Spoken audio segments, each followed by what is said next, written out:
Nous allons lire de l'Ancien Testament, le dernier livre de l'Ancien Testament, le prophète Malachie, chapitre 3 et verset 13. Le Seigneur déclare: « Vous prononcez contre moi des paroles insolentes, puis vous demandez: quels propos malveillants à ton égard avons-nous bien pu échanger entre nous? Eh bien, vous avez affirmé: il est inutile de servir Dieu. Nous avons obéi à ses ordres et nous avons participé à des cérémonies de deuil pour obtenir la faveur du Seigneur de l'univers, mais nous n'en avons tiré aucun profit. Nous le constatons maintenant. Les gens heureux, ce sont les arrogants, et les gens prospères, ce sont les malfaiteurs. Même s'ils provoquent Dieu, ils s'en tirent toujours. Alors, ceux qui se soumettent au Seigneur ont discuté entre eux. Le Seigneur les a écoutés. Il a entendu leurs propos. On a mis par écrit devant lui la liste de ceux qui reconnaissent et respectent son autorité. Puis le Seigneur de l'univers a déclaré: « Le jour où je manifesterai ma puissance, je considérerai ces gens comme miens. Ils seront mon propre peuple. Je serai bienveillant à leur égard, comme un père l'est à l'égard du fils qui le sert. Et vous serez, et vous verrez de nouveau la différence entre les justes et les méchants, entre ceux qui servent Dieu et ceux qui ne le servent pas. Je le déclare, moi, le Seigneur de l'univers, le jour où j'interviendrai, arrive, semblable à une fournaise ardente. Ce jour-là, les arrogants et les malfaiteurs disparaîtront comme paille au feu. Il ne restera rien d'eux, absolument plus rien. Mais pour ceux qui reconnaissent mon autorité, voici ma promesse. Ma puissance de salut va apparaître comme le soleil levant qui apporte la guérison dans ses rayons. Vous serez libres et vous bondirez de joie comme des veaux au sortir de l'étable. Le jour où je manifesterai ma puissance, vous écraserez les méchants. Ils seront comme de la poussière sous vos pieds. Je le déclare, moi, le Seigneur de l'univers. Amen. » Oui, la parole de Dieu est vraie. Dans l'Ancien Testament, ces paroles ont une importance bien précise. Nous savons que l'Évangile et l'Ancien Testament, cette parole permet de nous corriger, de nous enseigner, de nous éduquer. Il est bon pour nous de lire l'Ancien et le Nouveau Testament pour recevoir l'enseignement de Dieu et de parvenir à devenir parfait aux yeux de Dieu par sa volonté. Et parfait comme Dieu le désire que nous soyons. Et préparé à accomplir chaque bonne œuvre. Et en lisant l'Ancien Testament, nous constatons certaines choses, car Dieu désire nous diriger et nous faire parvenir à la perfection comme des êtres de Dieu. Et avec nous des bagages qui puissent nous aider à réussir cela. Et la parole prophétique, il parle à son peuple d'Israël à cette époque-là et aujourd'hui à son Église.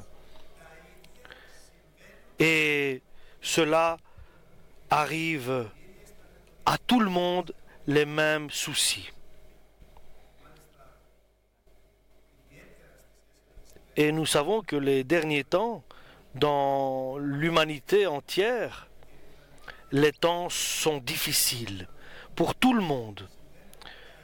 Et tous sont confrontés aux mêmes problèmes et soucis. Et nous devons savoir pourquoi le Seigneur le permet.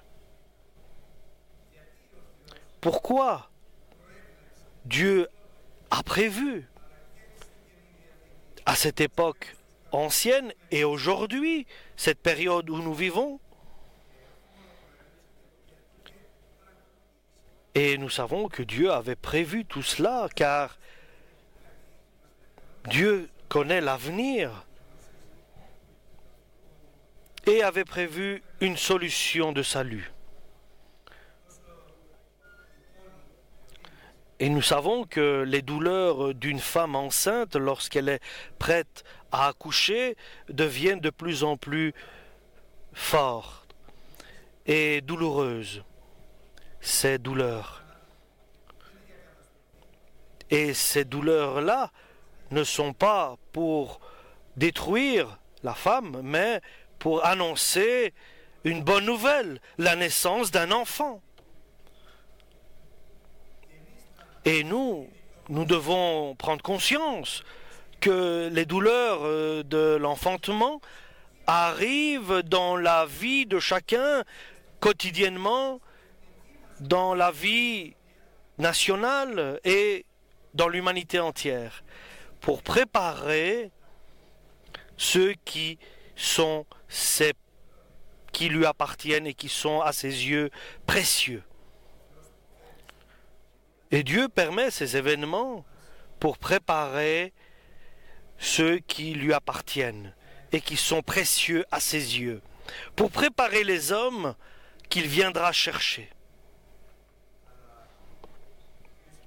Et la question importante dans cette situation, Dieu, qui choisit-il pour être de ceux qu'il a choisis, ses élus? Parce que nous savons qu'il est écrit, deux seront occupés à moudre, l'une des femmes sera prise et l'autre sera laissée. Deux seront dans un lit occupés à dormir, l'un sera pris et l'autre laissé.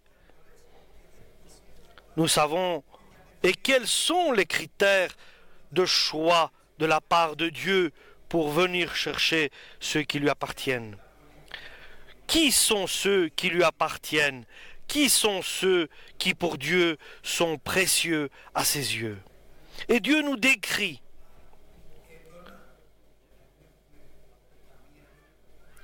par sa parole pour que nous ne soyons pas dans la désinformation. Nous savons que certains ont bien marché, ont bien continué avec Dieu, mais n'ont pas terminé.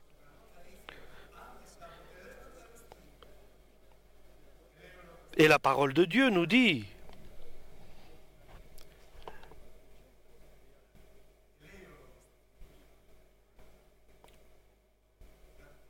quelque chose de très important, que si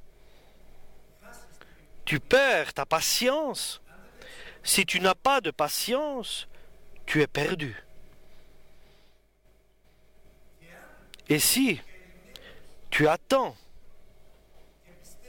et tu crois, et tu espères, et tu as confiance en Dieu,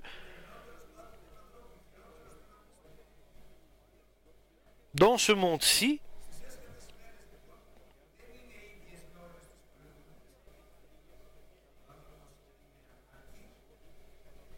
tu es alors prêt.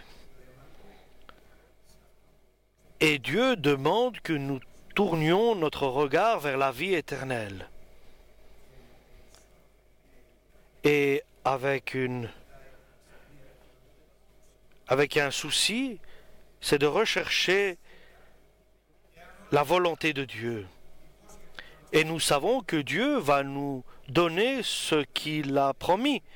Mais d'abord, demandons le royaume de Dieu. Et le reste nous sera donné. Et nous sommes arrivés à la fin. Et il sera difficile d'être dans l'église de Dieu et que soit entendu le son de la trompette et que notre corps ne se transforme pas pour l'enlèvement de l'église. Parce que nous n'avons pas été attentifs, prudents, et nous n'avons pas fait attention à nos réflexions et à nos avis et à nos opinions pour ce qui va arriver. Et à cette époque-là, à l'Ancien Testament, Dieu parlait alors au peuple d'Israël. Si tu perds ta patience et tu abandonnes, alors tu sors de la grâce de Dieu. Parce que l'homme qui perd sa patience en attendant le Seigneur, c'est dur pour Dieu.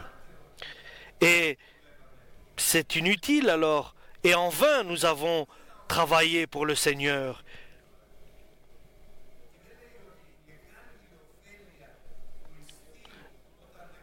Et grand est l'intérêt de travailler, de servir Dieu et de vivre selon la volonté de Dieu. Grand est l'intérêt pour ton avenir, pas pour ton présent. Nous vivons cela, nous faisons cela pour notre avenir. Un bon présent ne plaît pas à Dieu. Dieu nous dit, il voit ceux qui sont prétentieux, ceux qui sont arrogants, il voit ceux qui sont illégaux, ceux qui sont sans foi, sans loi, et ils vont bien, ils font leur travail. Et ceux qui ne s'intéressent pas à Dieu suivent leur chemin. Et ils vont bien. Et nous, qui accompagnons Dieu, qui suivons les lois de Dieu, nous sommes toujours persécutés. Quelles sont les promesses de Dieu? Quelles sont les valeurs et l'œuvre de Dieu qu'il promet? Je ne peux pas plaire à Dieu si j'attends que Dieu réponde à mes demandes, à mes requêtes, et cela se base sur quelque chose de provisoire et non d'éternel, je serai déçu. Parce que cette espérance n'est pas basée sur la parole de Dieu, parce que Dieu ne me répondra jamais sur mes requêtes et mes demandes. Il ne changera pas ma vie pour l'améliorer. Non. Si je ne change pas de manière de réfléchir. Demandez d'abord ce qui est éternel. Demandez ce qui est céleste. Mais si je demande ce qui est terrestre, il ne me répondra pas. Parce que ainsi est sa volonté. Parce qu'il faut que nous tous, nous devons comprendre l'amour de Dieu. Que l'amour de Dieu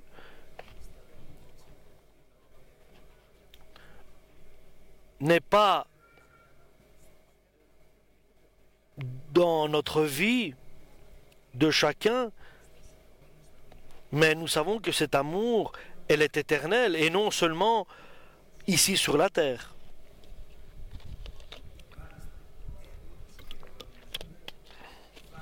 Et une vie éternelle, glorieuse, nous serons des princes et nous allons régner avec Jésus.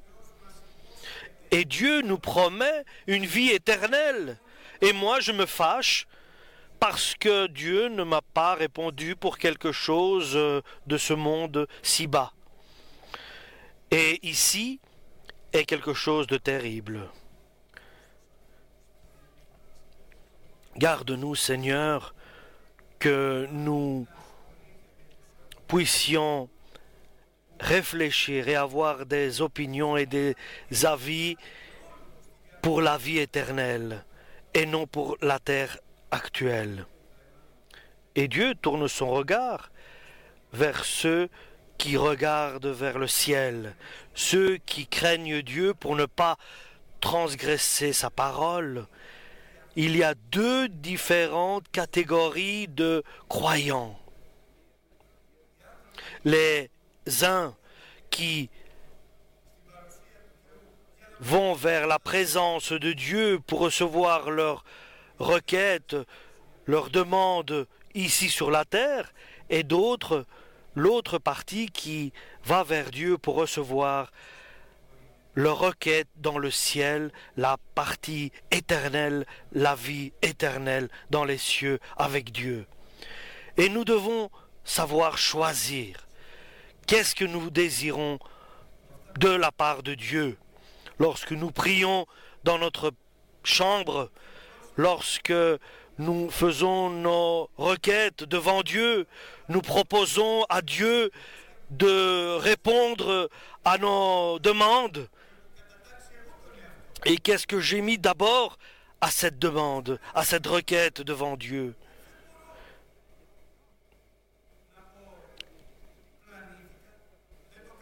Et je ne peux pas dire que je me suis trompé, mais c'est moi qui est le responsable.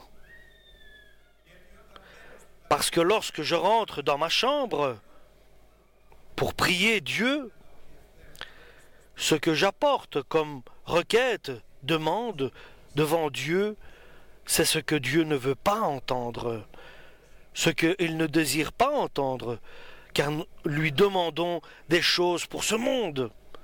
Lorsque nous nous mettons à genoux, j'apporte devant Dieu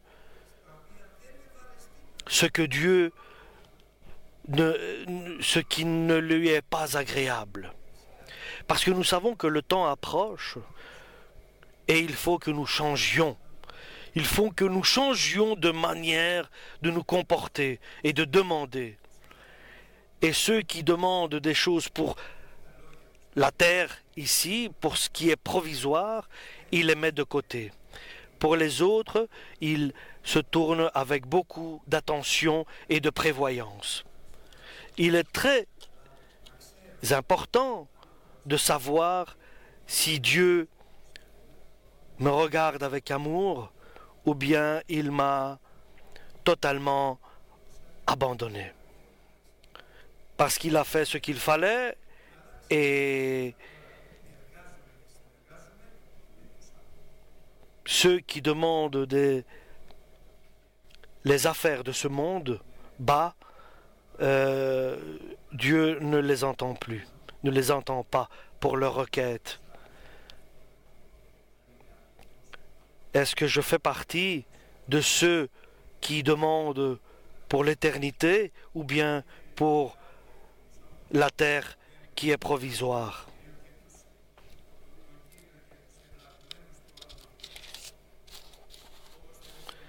Et la crainte de Dieu, dans le sens de ne pas transgresser sa parole, nous mène vers la bonté, vers la piété, et transforme un homme qui approche Dieu en quelqu'un d'agréable devant Dieu. Et Dieu écoute avec attention ses requêtes, sa demande. Et je le dis avec crainte. Écoutez, chers frères et sœurs, je vais le répéter. Aujourd'hui, chers frères et sœurs, vous pouvez comprendre où tu te trouves devant Dieu. De ceux qui cherchent pour la terre ou ceux qui cherchent pour l'éternité, la vie éternelle avec Dieu.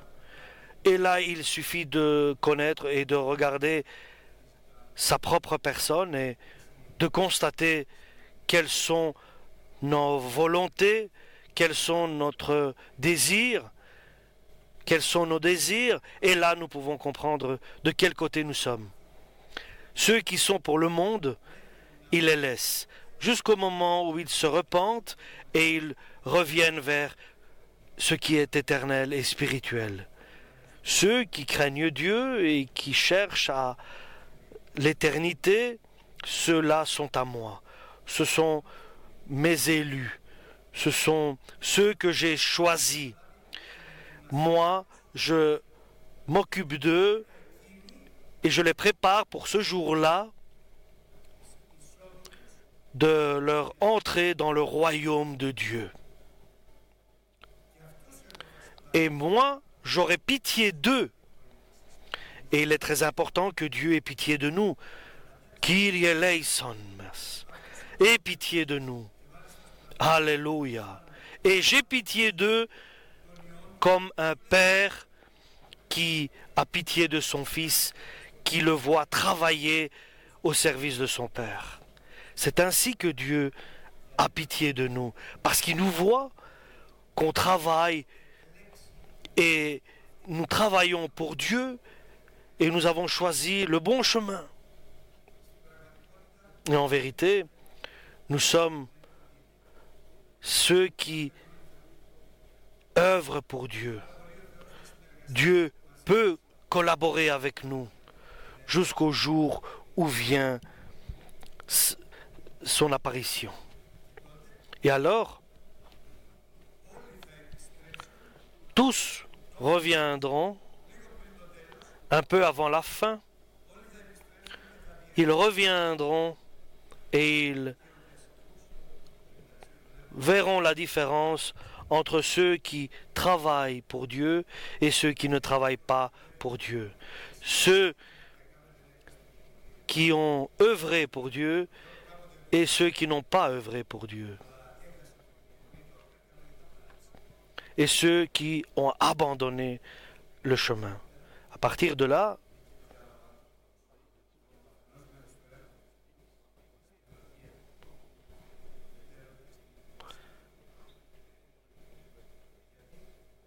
ils peuvent entrer dans le royaume de Dieu. Parce que le jour arrive, et ceux qui sont prétentieux seront comme le foin, comme l'herbe qui sera jetée au feu. Mais vous, et vous regardez comment ils séparent, mais vous, eux, ils sont étrangers. Ils sont comme la mauvaise herbe qui est brûlée. Mais vous, le soleil levant se verra pour vous, se lèvera le soleil pour vous, et le soleil de justice viendra sur vous. Et vous sortirez comme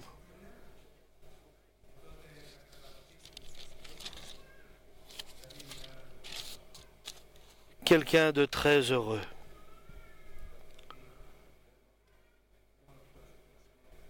Et ça, c'est la volonté de Dieu. Et souvenez-vous, la parole de Dieu, la loi de Moïse. Maintenant, tournez votre regard vers la parole de Dieu. Parce que la parole de Dieu est la force de Dieu qui libère chaque personne. Car avant la fin, je ferai quelque chose de très grand. J'enverrai Élie le prophète.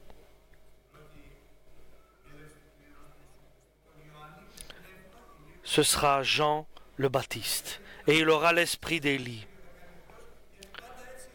Parce que c'est ainsi que Dieu agit. Il enverra le Saint-Esprit.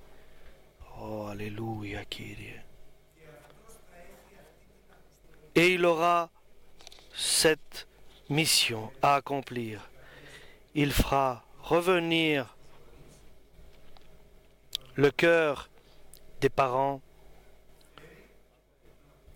vers les enfants et le cœur des enfants vers les parents. Il va unir ceux qui doivent s'unir, les parents et les enfants. Seulement avec la parole de Dieu et la puissance de l'esprit d'Élie fera cela, comme Jean le Baptiste l'a fait lorsqu'il est venu annoncer Jésus-Christ.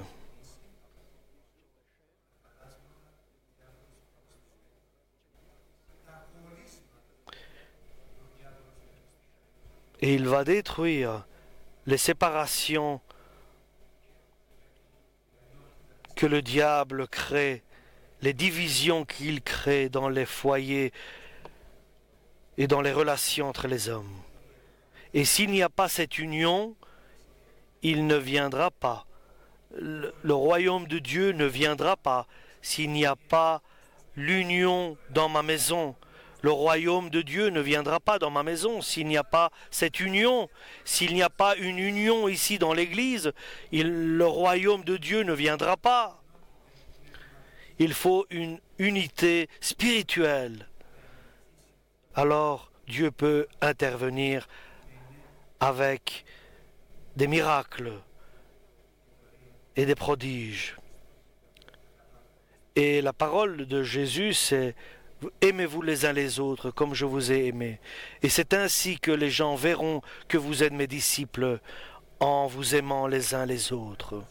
Si nous perdons cet amour-là, nous ne pouvons pas avoir une bonne continuité. Dieu ne peut pas agir. Nous serons alors arrivés au point de patienter inutilement, en vain.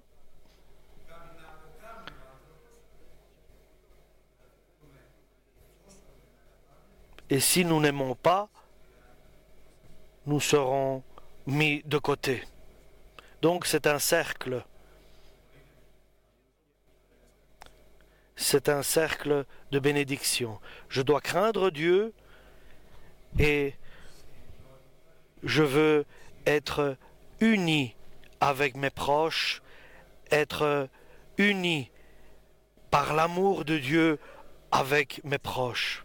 Sinon, je serai de l'autre côté. Et ce qui est merveilleux, c'est que nous allons réussir parce que Dieu promet qu'il va envoyer Élie le prophète, l'esprit du moins d'Élie le prophète, avec Jean le Baptiste. Et tout cela sera détruit, tout ce qui fait la séparation et le désordre. Et tout ce qui est ordonné vient par Jésus-Christ. Et la parole de Dieu et le Saint-Esprit nous guident vers cette unité de l'Esprit avec Dieu.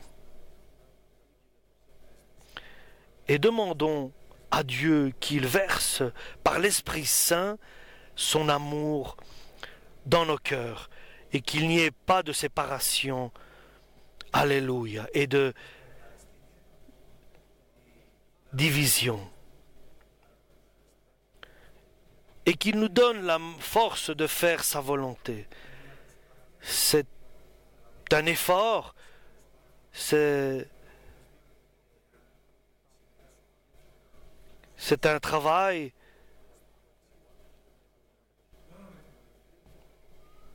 à accomplir avec l'aide de Dieu, avec la force du Saint-Esprit.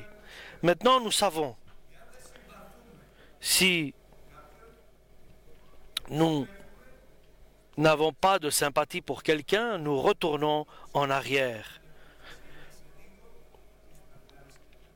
vers ceux qui parlent avec des paroles très dures. Mais si nous avons pardonné tout le monde, ceux qui ont péché et qui nous ont fait du mal, ceux qui ont été contre nous, alors si nous pardonnons ces personnes-là, Dieu va nous mettre de son côté, du côté de ceux qui veulent faire le bien. Aujourd'hui est un jour de salut, est un jour que nous allons prendre le bon chemin et accomplir la volonté de Dieu. Alléluia. Et nous devons prendre le chemin du pardon et patienter.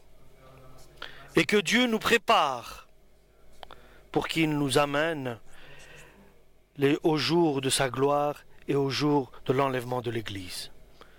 Que Dieu nous aide pour que nous puissions prendre la bonne décision. Alléluia. Amen. Et demandons à Dieu de suivre sa volonté. Parce qu'il